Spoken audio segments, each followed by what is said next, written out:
Kasih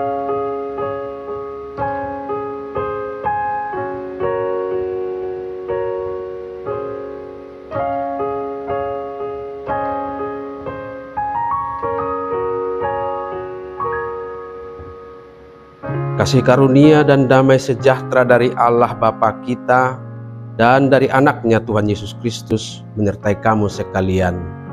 Amin. Shalom saudara-saudari, sahabatku semua. Selamat memasuki bulan Maret tahun 2024 ini, dan kiranya dalam menjalani bulan ini selalu ada sukacita dan pengharapan akan kasih Tuhan yang selalu hadir memberkati kita. Dan di awal bulan ini, tepatnya hari Jumat tanggal 1 Maret 2024, kita disapa oleh firman Tuhan yang tertulis dalam Injil Yohanes pasal 17 ayat 15. Mari sahabatku semua, kita simak dan renungkan firman Tuhan yang menjadi kekuatan dan inspirasi untuk menjalani hari ini demikian. Aku tidak meminta supaya engkau mengambil mereka dari dunia, tetapi supaya engkau melindungi mereka daripada yang jahat. Dang apalah hupangido taitom munasida sian portibion, alai naeng maramotan munasida maralohon nasa nazahat. Demikian firman Tuhan. Saudara-saudari, sahabatku semua di dalam nama Tuhan Yesus, tanggal 1 Maret sudah ditetapkan sebagai Hari Doa Sedunia, yang menjadi waktu yang tepat bagi seluruh umat Kristen di dunia ini untuk bersatu hati di dalam doa. Hari ini menjadi momen yang menggugah hati kita untuk merenungkan betapa pentingnya spirit doa dalam kehidupan kita sehari-hari yang seringkali terjebak dalam rutinitas dan kesibukan yang membuat kita lupa akan pentingnya berdoa secara bersama-sama. Namun hari ini sahabatku, baiklah kita memberi ruang waktu khusus di tengah kesibukan kita untuk sujud sejenak bersama-sama dengan seluruh orang percaya, memanjatkan doa bersama-sama. Dalam perayaan Hari Doa Sedunia tahun 2024 ini, tema diambil dari Efesus pasal 4 ayat 1 sampai dengan ayat 3 yang diframe atau dibingkai dalam sebuah doa peneguhan. Aku mohon padamu, bersabarlah satu sama lain dalam kasih.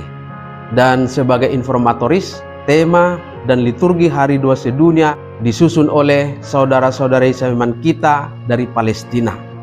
Kiranya kita semua juga tetap membawakan dalam doa-doa kita konflik yang masih berlangsung antara Israel dan Palestina untuk perdamaian dan kemanusiaan.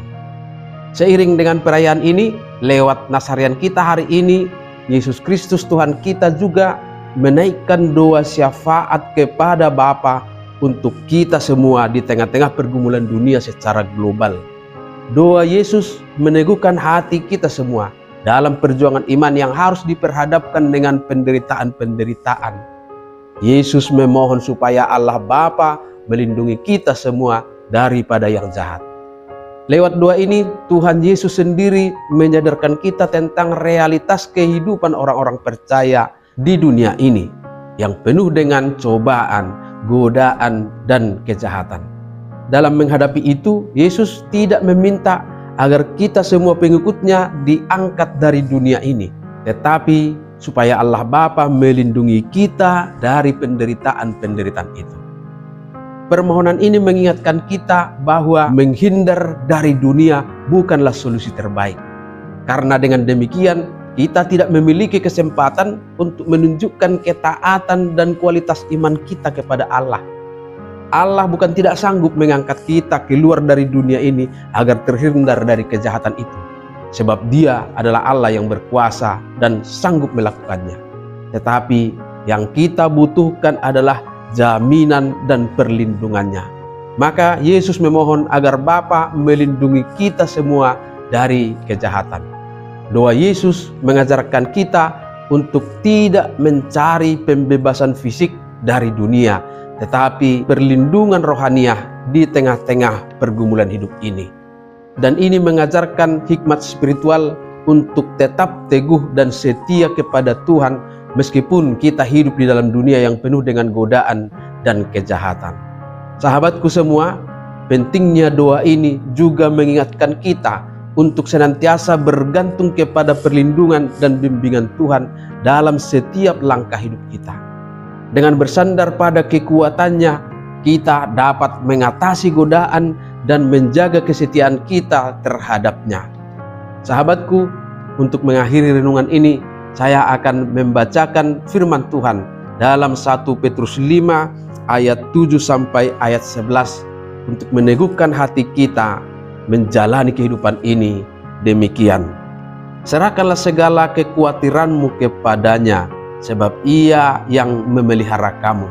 Sadarlah dan berjaga-jagalah, lawanmu si iblis berjalan keliling sama seperti singa yang mengaum-ngaum dan mencari orang yang dapat ditelannya.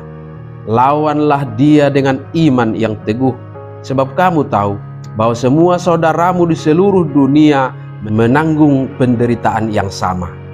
Dan Allah sumber segala kasih karunia yang telah memanggil kamu dalam Kristus kepada kemuliaannya yang kekal akan melengkapi, meneguhkan, menguatkan dan mengokohkan kamu sesudah kamu menderita seketika lamanya. Ialah yang empunya kuasa sampai selama-lamanya. Amin.